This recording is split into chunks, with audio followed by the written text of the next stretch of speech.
agradeceros la presencia a todos vosotros y vosotras. Agradecer también a la librería, a María Luisa y a Marta, que nos permitan presentar el libro aquí con Alfonso. Y también hacerle el agradecimiento extensivo. Bueno, quizá yo estoy sentado aquí como editor, pero también podría estar sentado Tony aquí, que están en las bambalinas. Agradecimiento a los dos, a Alfonso y a Tony, que gracias a ellos pues, ha surgido también este proyecto editorial. A Tony por cuestiones también lingüísticas, ¿no? Que es su especialidad, que contextualiza muy bien y aclara terminología dentro de lo que son el libro. Y a Alfonso también porque contextualiza también cronológicamente y temáticamente diferentes aspectos que va haciendo el diario, las memorias de Josep.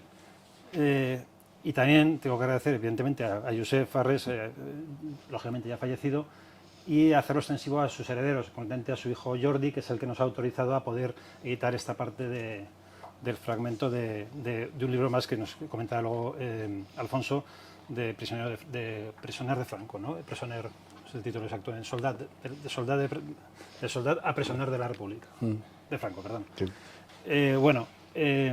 Después de estos agradecimientos, comentar dos cosillas. Desde el punto de vista editorial nuestro, somos una editorial de Teruel. Nuestra línea editorial, como algunos conoceréis, es la turística. Editamos una revista de turismo que es de la provincia de Teruel, que toca el patrimonio, toca el arte, toca cultura, toca el turismo activo. Pero además de eso tenemos luego una línea editorial de libros de publicaciones en la que estamos dando caída poco a poco, bueno, a una serie de líneas argumentales de guerra civil, de batalla de Teruel y lo que rodea a la batalla de Teruel, ¿no?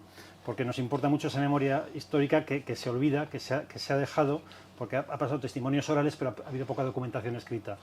Entonces este hallazgo, entre comillas, de Alfonso, gracias a Alfonso, de este hallazgo de esta editorial catalana, nos ha permitido conocer algo de la realidad turulense de posguerra, concretamente de la prisión de San Francisco, de capuchinos, y también de los propios vecinos de la ciudad de Teruel, ¿no? Esta reconstrucción que hubo de la ciudad, evidentemente, se hizo con estos trabajos de los presos, ¿no?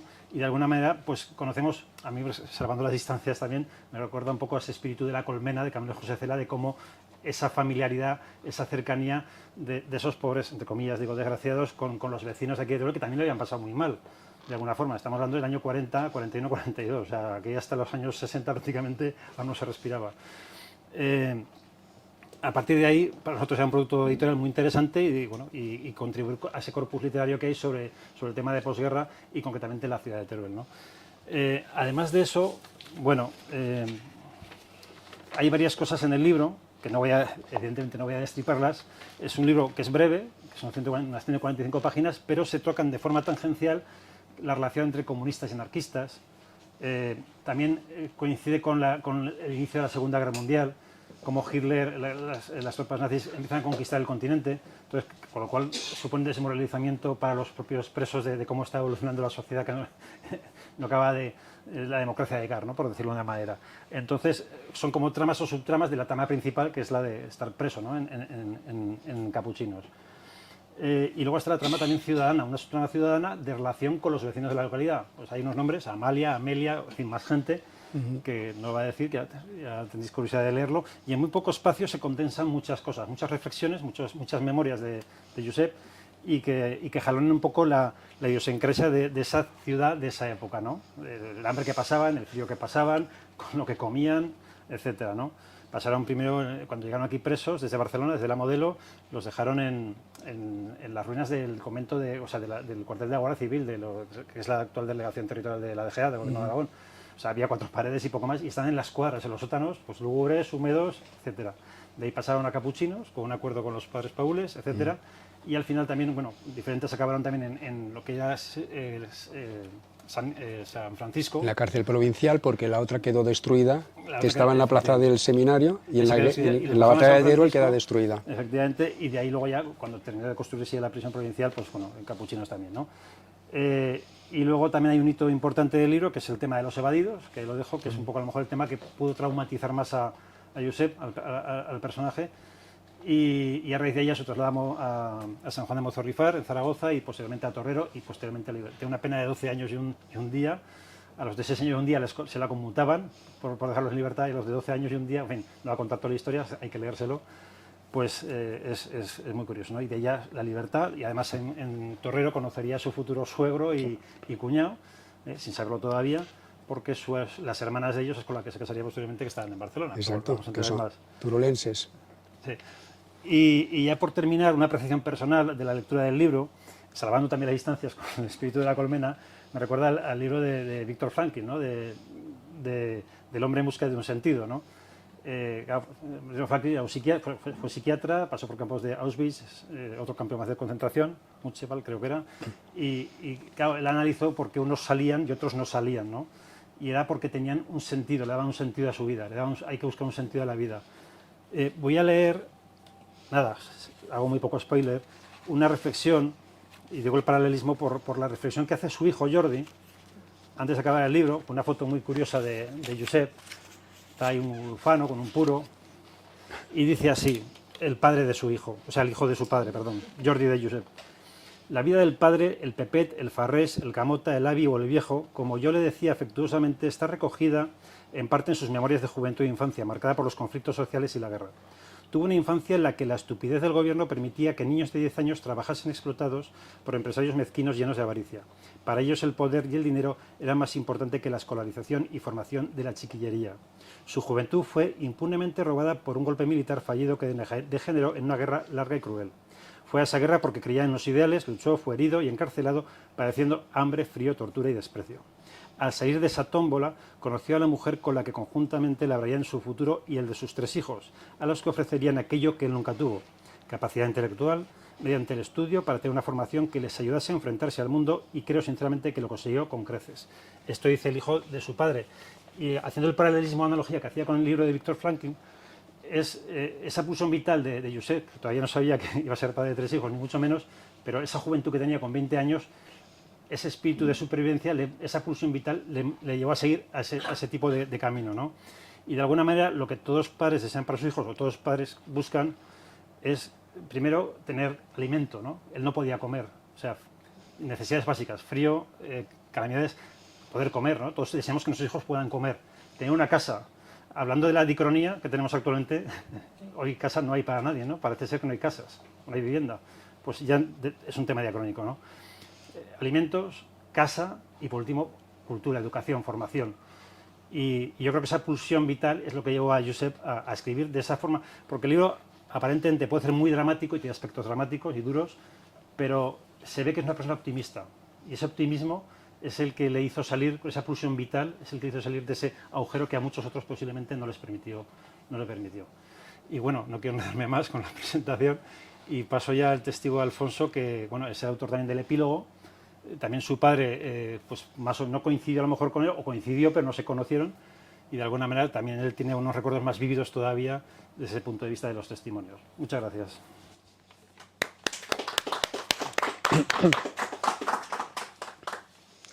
Bueno, pues buenas tardes y muchas gracias por venir. Esta aventura, por así decirle, empieza con este libro. Este libro, que a mí siempre me ha gustado ir a librerías, buscar, y cuando lo encuentro, bueno, siempre me ha gustado hojearlo, y aquí lo que me llamó la atención de este libro, en el índice y tal, es que había una parte que hablaba de Teruel, de Zaragoza, que es la más pequeña, pero bueno, eso es lo que me interesó y lo compré. El libro fue editado a finales del 2012 y yo lo debí comprar aproximadamente a finales del 2013, imagino.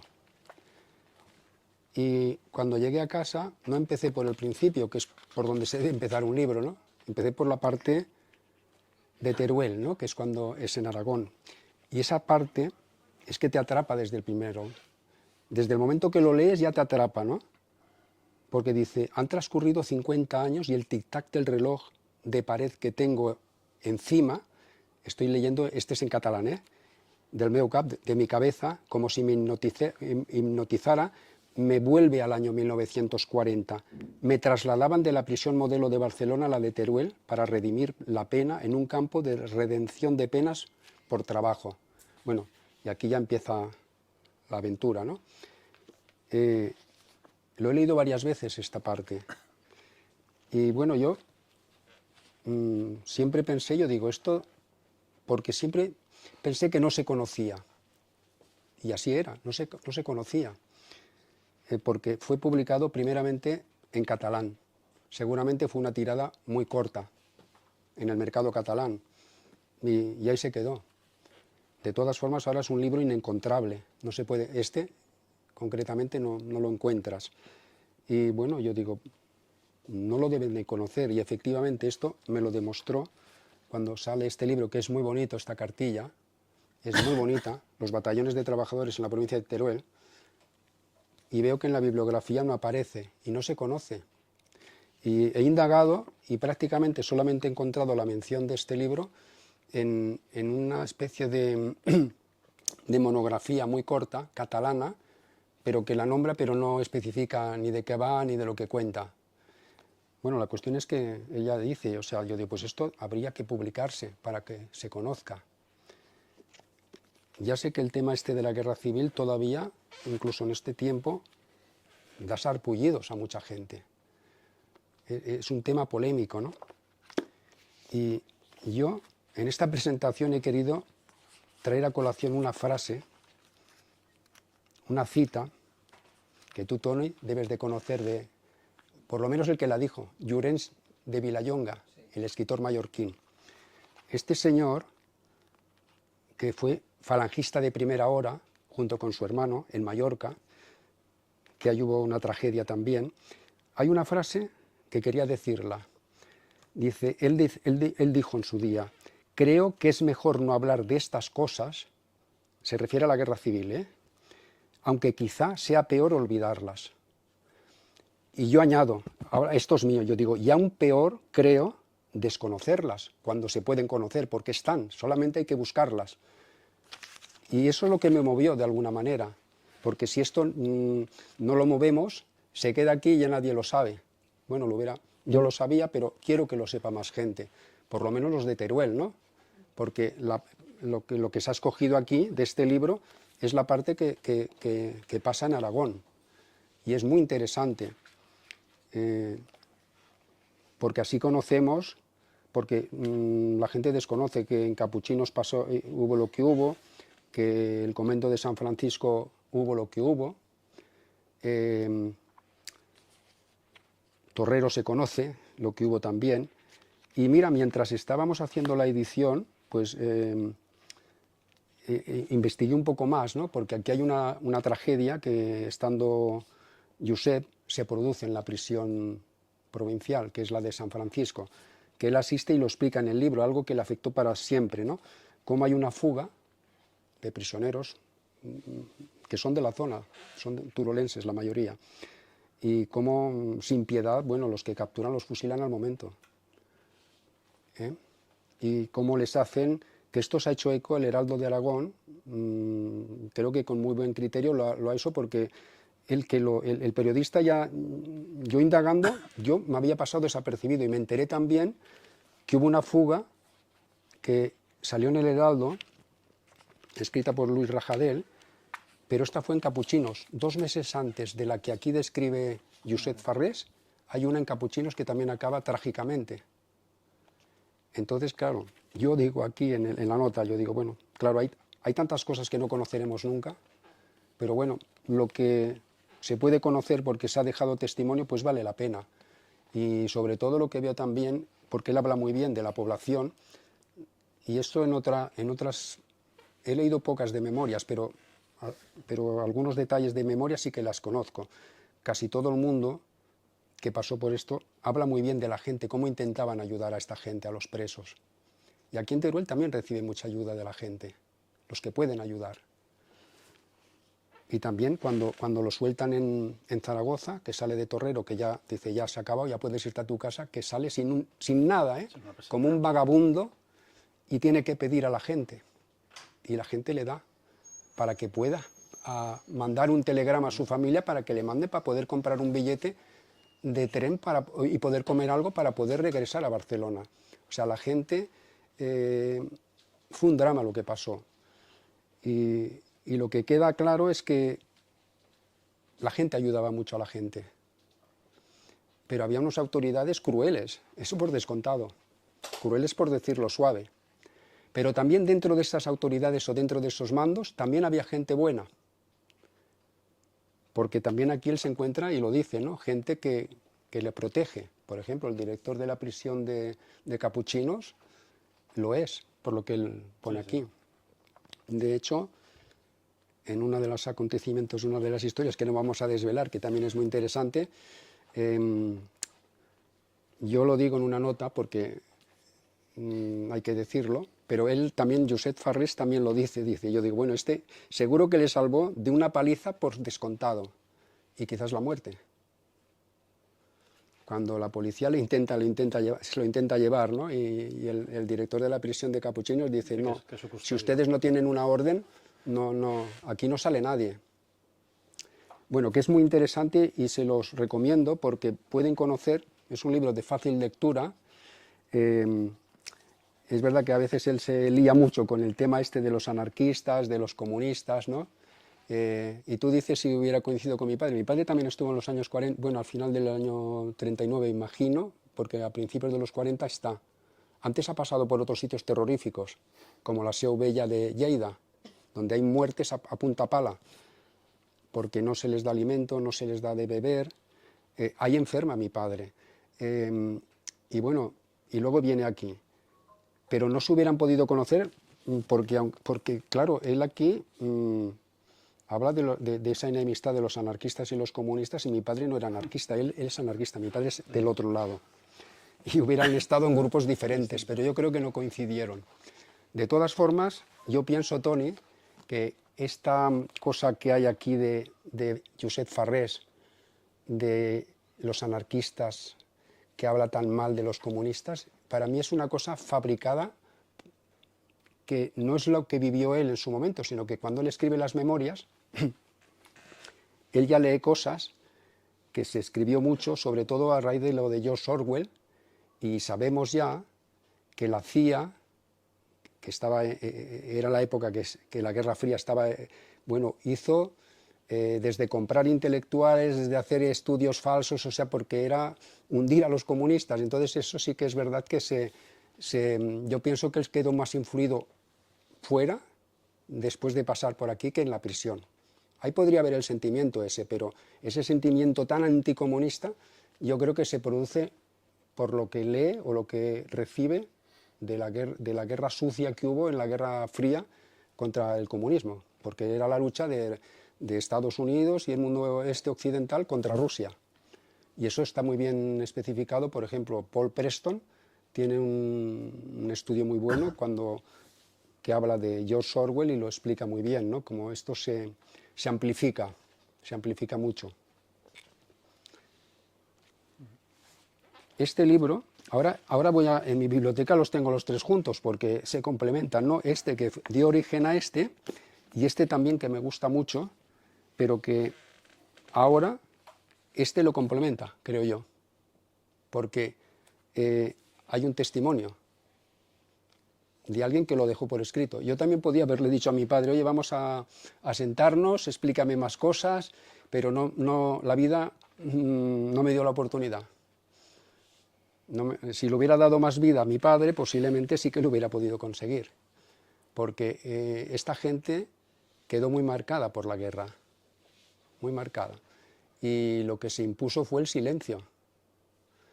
Realmente, yo de batallas y tal, si recuerdo, yo creo que era cuando hablaba con mi tío, que estuvo con Lister, y ahí yo me enteraba algo de las batallas y tal, pero conmigo procuraban no explicarme casi nada.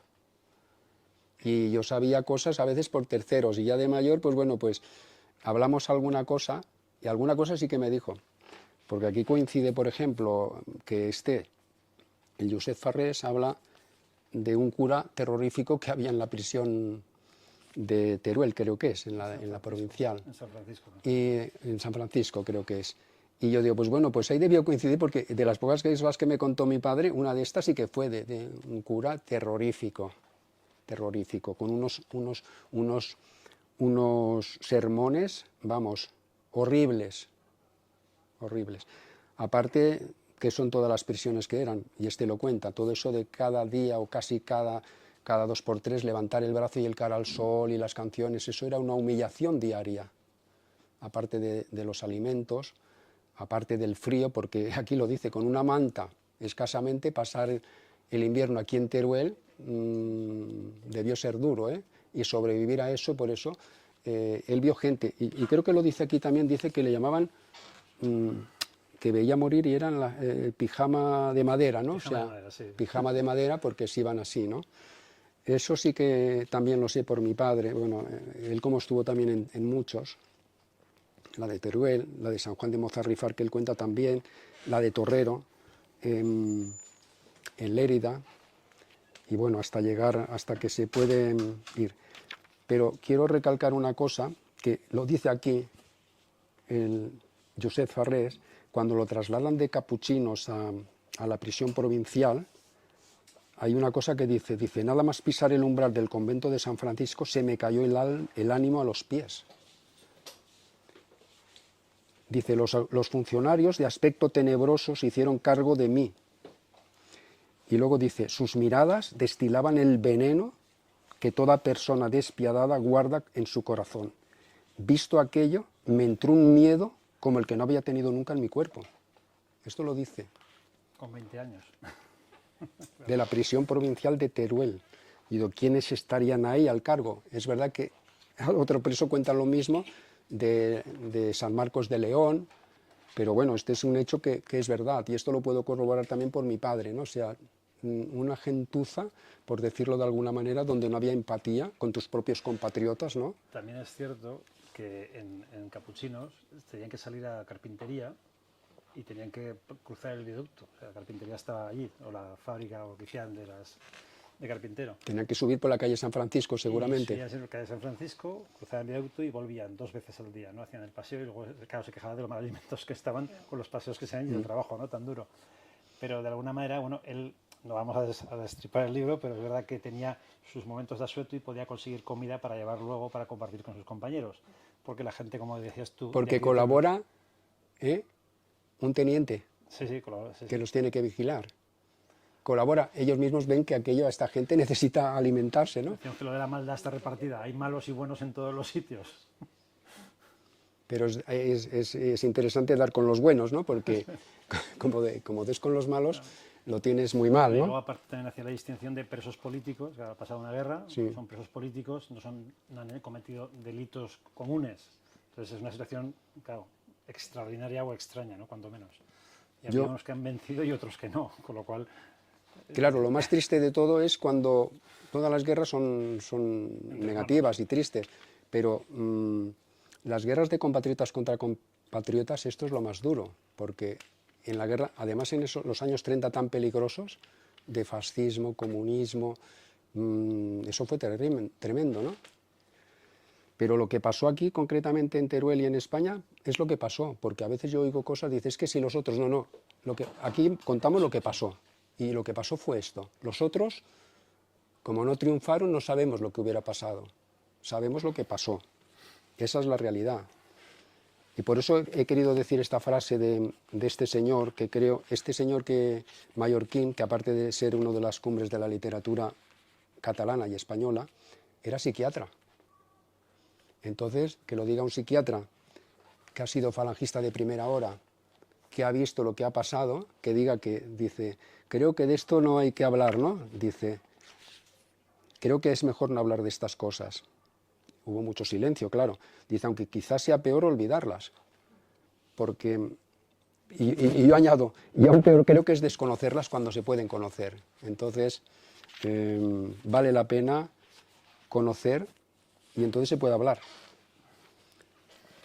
Alfonso, decías antes que Farrés cuando ya sale se incorpora a la vida civil normal, y él tiene interés por formarse, pero ya en el libro se ve que él quiere estar al tanto de lo que hay.